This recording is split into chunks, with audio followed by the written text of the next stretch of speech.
B2 spirit bomber যে কোনো মরশুমে আর যে কোনো কন্ডিশনে উঠতে সক্ষম। জিপিএস স্যাটেলাইট নষ্ট হয়ে গেলে পরেও নিজের ব্যাকআপ সিস্টেমকে ব্যবহার করে এটা আকাশের তারাদেরকে দেখেও নিজের থেকেই উঠতে থাকে। এটাই লেগে থাকা হাইটেক সোনার ক্যামেরাগুলো B2 বম্বারকে গোটা দুনিয়ার সব থেকে বড় অবস্টিক্যাল অবিডেন্স প্লেন বানিয়ে ফেলে। এটা নিজের থেকে টেরিনকে আইডেন্টিফাই করে, সেটার হিসাবে নিজের মতো করেই উঠতে পারে। এবার কেন কি এটাতে অনেক বড় পাখা রয়েছে আর এতে কোনো রকম টেল, র্যাডার কিংবা এলিভেটর হয় না, তাই এটা স্ট্যাবিলিটি এতখানি পারফেক্ট না যে পাইলট এটাকে বিনা কম্পিউটারের সাহায্যে ওড়াতে পারবে। এটাতে লাগানো রয়েছে দুনিয়ার সব থেকে কমপ্লেক্স কম্পিউটার সিস্টেম, যেটা সব সময় এটার রোল আর পিচ মুভমেন্টকে অ্যাডজাস্ট করতে থাকে। পাইলট শুধু কম্পিউটারকে কমান্ড দেয় যে টার্ন করতে হবে, এরপরে কম্পিউটার নিজেই বিমানটিকে পাইলটের দরকার অনুযায়ী টার্ন করে ফেলে।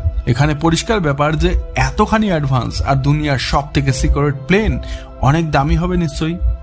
আজ পর্যন্ত শুধুমাত্র 21খানা B2 বম্বার বানানো হয়েছে আর শুধুমাত্র একখানা বিমানের দাম $2.1 বিলিয়ন, মানে ভারতীয় টাকায় প্রায় 2000 কোটি টাকা খরচ করে বানানো হয়েছে। অনেক ছোটখাটো দেশের জিডিপির থেকেও যেটা বেশি।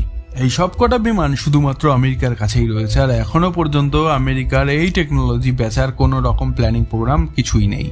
এটা ছাড়া এটা তেলের খিদে এতখানি যে শুধুমাত্র 1 ঘন্টায় এটা $1.5 লাখ তেল খেয়ে ফেলে। সেখানে একটা নর্মাল কমার্শিয়াল জেট 1 ঘন্টায় $10,000 তেল খায়। B2 বম্বার্সের মেনটেন্যান্সও কোনো নর্মাল বিমানের থেকে অনেক বেশি। প্রত্যেকটা উড়ানের পর পুরো বিমানকে সফট ওয়াশ করা হয় আর এরপরে এর উপরে আবারও সিক্রেট স্টেল টেকনোলজি কোটিং করা হয়।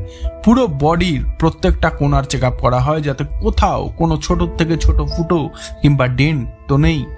কেন কি এর বডির উপরে যদি একটা মশার সাইজেরও ডেন্ট কিংবা গর্ত হয়ে যায় তাহলে পরে এটা স্টেলথ ক্যাপাবিলিটি হারিয়ে ফেলতে পারে আর সহজেই র্যাডারে ধরা পড়ে যেতে পারে।